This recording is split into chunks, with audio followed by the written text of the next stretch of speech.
Assalamualaikum warahmatullahi wabarakatuh. Selamat sore pemirsa semuanya. Kembali lagi bersama saya Erina Ponita dalam program Cakap-Cakap Terminal BRPS BPTD kelas 2 Riau. Nah, dalam situasi H+5 Lebaran nih, kita mulai cakap-cakap terminal lagi nih. Bersama narasumber kita hari ini ada Ibu Indriani Rahma Putri selaku dokter dari Eka Hospital. Ibu, bagaimana kabarnya Ibu, sehat? Baik, sehat, Alhamdulillah. Dan seperti biasa, saya masih didampingi dengan Bapak Wasanpel kita, Bapak Bambang Armanto. Sehat selalu, Bapak? Ceria mudik kemana? Alhamdulillah sehat Wah. selalu. Baik. Luar biasa, kita setelah puasa sekarang sudah melalui masa Lebaran, masih H+5 nih ya. Ini nampaknya Mbak Irina tetap semangat ya. Apa udah mudik atau belum nih? Alhamdulillah kemarin sempat sehari ya, Pak. Sempat sehari ya. Tapi kan di luar tugas ya Mbak Irina? Iya, di luar tugas. Terima kasih juga Bapak sudah memberi waktu ya Pak untuk keluarga walaupun sehari sudah, alhamdulillah. Nah, kita masih bahas seputar untuk masa angkutan Lebaran nih ya Bu Dokter ya. Nah, biasanya nih kalau angkutan Lebaran ini keluhan apa yang sering diadukan oleh masyarakat nih? Mungkin ada yang mabuk perjalanan atau bagaimana itu Bu Dokter? dari arus mudik Lebaran ini biasanya itu pemudik itu yang paling concern kita adalah yang si pengemudi ya kan. Dan pengemudi itu biasanya sih yang paling sering itu kurang tidur, tensinya tinggi seperti itu. Tapi kalau Apa sih Bu Dokter penyebabnya kurang tidur tuh pengemudi itu banyak ini? Sebenarnya bahaya juga itu. Bahaya ya kan? Iya. mungkin persiapan sih sepertinya Pak. Untuk sebelum mudik itu kan kalau kita harusnya melakukan beberapa persiapan di jauh hari sebelum mudiknya. Mungkin untuk pemudik yang melakukan mudik itu dia tidak sempat melakukan persiapan lebih jauh sebelumnya, kayak staminanya, siklus tidurnya seperti itu. Jadi dia punya siklus tidur sebelumnya mungkin jadi lebih kacau seperti itu. Jadi staminanya kurang baik, makanya dia jadi kurang tidur dan kurang konsentrasi seperti itu. Oh, berarti lebih fokus ke pengemudinya yang lebih sering bermasalah gitu ya, seperti kurang tidur gitu ya. Nah, biasa penanganan apa yang dilakukan terhadap aduan itu, Bu? Kalau seandainya dari kasus yang seperti pengemudi yang mengeluhkan tensi tinggi, biasanya dilakukan observasi juga terlebih dahulu, apakah dia perlu dapat obat atau tidak. Kalau seandainya perlu obat, kita beri obat. Kalau tidak, kita suruh pengemudinya untuk istirahat terlebih dahulu, mengubah beberapa lifestyle seperti istirahat itu kan berpengaruh ya. Tidak tidur itu cukup berpengaruh di dalam.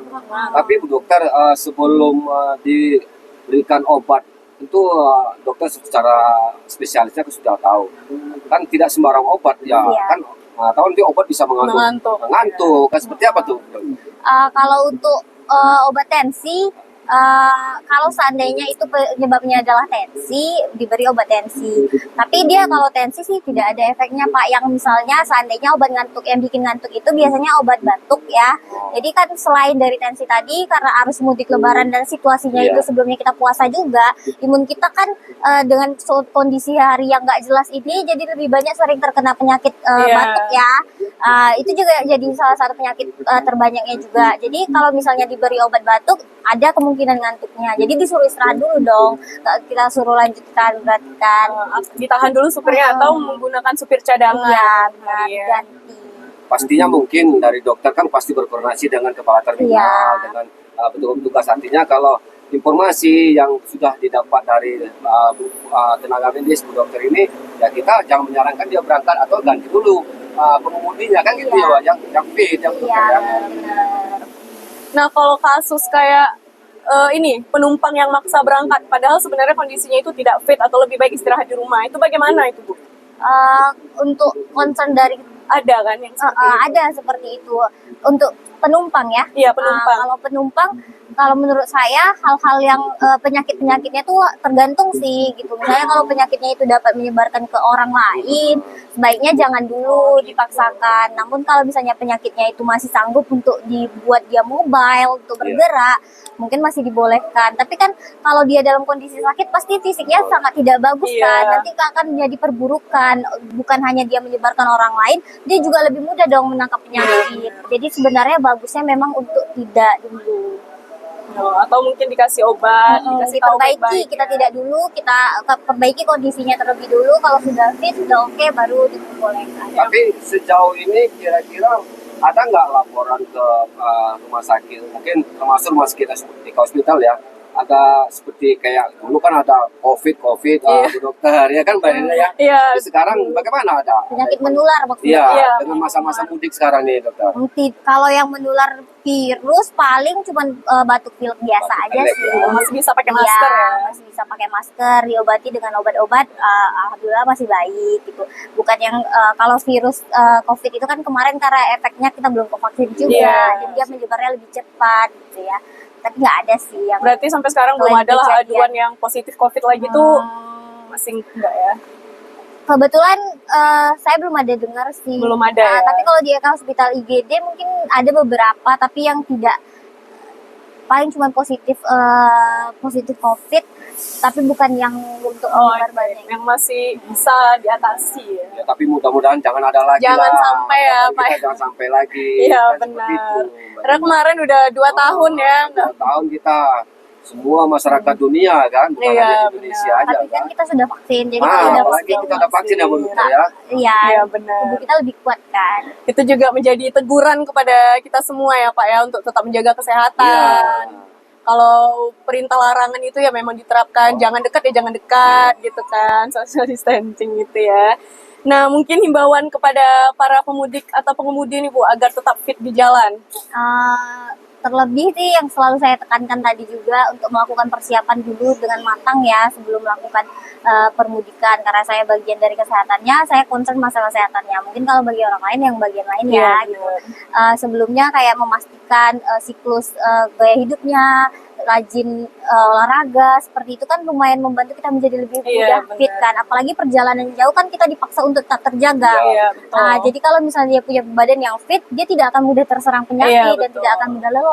Jadi sebelumnya persiapannya harus dipastikan, minum vitamin. Apalagi dalam kondisi puasa kadang-kadang suka kurang minum Iya air benar. putih ya kan. Lifestyle-nya berubah Nah, kayak jam tidurnya, Iya. terus konsumsi makanannya itu udah berubah gitu. Jadi kalau ada sakit sedikit segera diobati. Iya. Biar kondisinya tidak memburuk selama mudik itu. Iya, Itu aja sih. betul.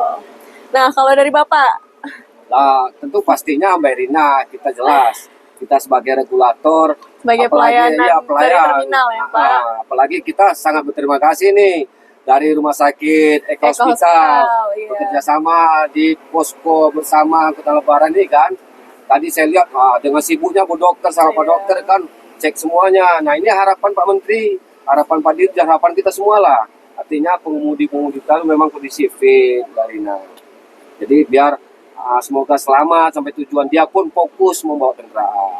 Ya benar. Jadi kami himbau kepada baik pengemudi maupun penumpang untuk tetap menjaga kesehatannya. Baik, itu saja Bapak, cukup? Atau ada yang mau ditambahkan lagi? Saya rasa cukup ya, artinya dengan program cakap-cakap ini dari Rumah Sakit Eka Hospital bisa juga memberikan edukasi kepada pengemudi-pengemudi kita kan. Tadi sudah ada cek-cek semua. Iya, Nah, itu. betul. Artinya terima kasih lah kerjasama Untuk kita kerjasamanya terhadap pihak Eka Hospital ya. Terima kasih juga Ibu sudah meluangkan waktu di program juga Cakap-Cakap jangan, jangan lupa juga kita berterima kasih juga kepada Dinas Kesehatan. Oh iya, betul, Kota Dinas Pekanbaru, Kesehatan, Dinas ya. Kesehatan Provinsi. Banyak yang bekerja Banyak sama yang bekerja dengan sama. terminal ini, Pak. Alhamdulillah tahun ini kita lihat Alhamdulillah. pengemudi kita. lah. Benar, benar, benar. Baiklah, sekian cakap-cakap terminal BRPS pada hari ini. Semoga angkutan lebaran berjalan lancar, aman, dan kita sama-sama bilang mudik ceria penuh makna ya Bu Pak ya. Iya. Mudik ceria Penuh penuh makna. makna. Saya Erina Ponita, mohon pamit undur diri. Wassalamualaikum warahmatullahi wabarakatuh.